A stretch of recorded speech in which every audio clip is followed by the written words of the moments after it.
DJ and PK, it's time for hot takes or toast. Should it have been caught? PK, you put that up on our Facebook page, and that got us to the referees. Oh, sure, there are people who talked about the play. Daniel, if it touches your hands, it should be caught. Well, actually, I think it touched his elbow. That was the problem. But Caleb, he should have paid the refs like the Chiefs did. He could have gotten bailed out. Caleb thinks money changed hands. You think it would have been a roughing the passer if it was Mahomes who threw that ball? Christopher, sure, why not? Find something. Defensive holding, not a receiver. Better question is, should have been a first down? The answer is yes. And I'm on Team Meteor for the Super Bowl. That is the better question, yeah. I thought it was a first down watching it. I thought he got there. I thought the other call that was bad was that interception or catch. I thought the ball hit the ground and it was clearly incomplete. But the ball can hit the ground. It was either interception or incomplete. But the ball can hit the ground. Not reception. The ball did hit the ground, but that's not the determining factor of whether it's incomplete or. But I didn't think either guy had control of it. There was no Okay, possession. that's the more important. No possession and the ball hit the ground. Yeah, but the ball hitting the ground is irrelevant. No possession and the ball hit the ground. And hitting the ground is irrelevant. It's not. Yes, Did it you is. have possession when the ball hits the ground? It's possession. You can hit the ground. That doesn't matter. Did the ball move when it hit the ground? Not the fact that it hit the ground. Christopher says, I'm on Team Meteor for the Super Bowl. He's clearly not fired up. They do these maps where, if the state is rooting for Philadelphia, they put the state in green. If the state's rooting for Kansas City, they put them in red. So he's got one here that's got the two logos, and the whole map is gray. America doesn't like the Eagles or the Chiefs. They don't? Theoretically. Uh-oh, those bad TV ratings. Oh, no. No, it's the Super Bowl. It gets what it gets. It does? Yeah, it doesn't move that much. I'm glad you know that. Yeah. I wouldn't have any idea, nor would I give a crap. America watches the Super Bowl because it's what they do.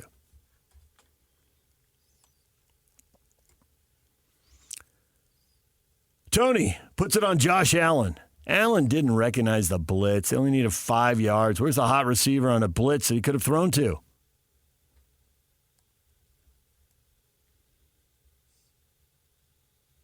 Well, he did see a wide open. He just couldn't throw it far enough. He did see a wide open. Dalton Kincaid headed cross field down there. If he could have launched it, it would have been a huge play, but couldn't throw it far enough. He did throw far enough. I mean, it was right there. Well, Kincaid had to come back for it. But, yeah, it was there to be caught. That's far enough. Well, not in stride for a touchdown or whatever. They didn't need a touchdown. They needed a first down. And considering the circumstances of that blitz, the fact that he got in close. Off the back foot, jumping backwards. Scotty, it was a first down! Exclamation point. It's driving people nuts. I think there's some bias for the Chiefs. Normally we don't hear that in the NFL, but we're hearing it a lot this year for the Chiefs. Yeah. What do the Chiefs bring that makes the powers that be want to be biased toward them?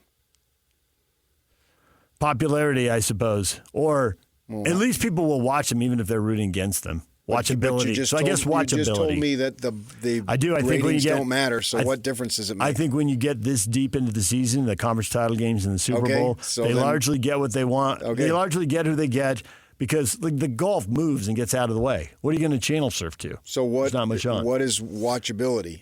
I mean, it doesn't matter. How could it be watchability when you just told me that it doesn't matter? Yeah. It could be whomever, Carolina and whoever else is. Jacksonville. Yeah. Terrible. Right. And it doesn't matter. So people would still watch it. We don't hear that in the NFL. We get bad refereeing complaints all the time, particularly if your team loses.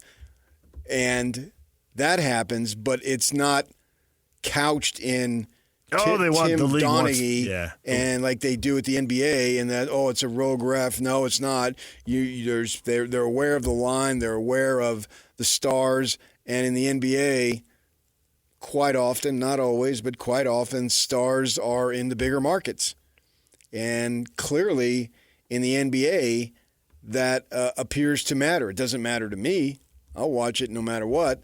But you hear that in the NBA has been saddled with that for years, but the NFL hasn't. But now this year, we're starting to hear the protection of Mahomes and, in general, the Chiefs. But I'm wondering, what do the Chiefs bring to the table outside of outstanding play that makes it, wow, we've got to have them? I mean, Andy Reid is brilliant, but he's not charismatic. The best he does is he's self-deprecating with the cheeseburger stuff. And he's obviously portly. And so he makes fun of that. And many, many guys are portly and probably enjoy that. But it's not like he's some personality that Bill Parcells, a Mike Ditka. We don't really have that in coaching today the way we seem like we did. I'm trying to run through the list. Who is magnetic coaching-wise to where, man, I want to see that team play because that coach is going to do something or he's going to explode. He's going to entertain me in one way or the other. You know, they've got these young dudes who are analytically charged, and it's almost like they're sterile and they may have the looks and all that of a Sean McVay and whatever, but it's not like you're drawn to the game because of those guys. So I don't understand, outside of Mahomes' ability, what draws people to the Chiefs. And he has ability, and he's great. But there's other quarterbacks who have ability, too. Josh Allen has ability. Lamar Jackson has ability. Plenty of them have ability that I'd be comfortable watching. So I don't understand why there's this sudden, the league is protecting the Chiefs. What do they get out of it? 2 words. Don't say Taylor Swift. That's nonsense. I'm telling you, man. But the Chiefs have been doing it long before she hooked up, and then she'll be gone. I mean, the game yesterday, it seems like each game there's a reduction of her. Oh my gosh, I can't believe it. That's the most astounding thing I've ever seen look on her face in the box. It was a big deal last year. Unless I'm misreading it, it doesn't seem like that's near the. We don't get the shots of her going into the stadium and walking in the bowels in the hallways like we used to. That's old news. It's no longer new. Right. And whoop-de-doo. Yeah. She's a fan. Wow. What? That's interesting what you say about the coaches and their personalities. The big coaches, it goes back to college. I mean, at the college level, it's obviously Deion Sanders. And to a lesser degree, but I think Jim Harbaugh's a lightning rod, and he's gone back and forth between college and a pro. Maybe Dan Campbell in Detroit right now? Yeah, he's a tough guy. Yeah.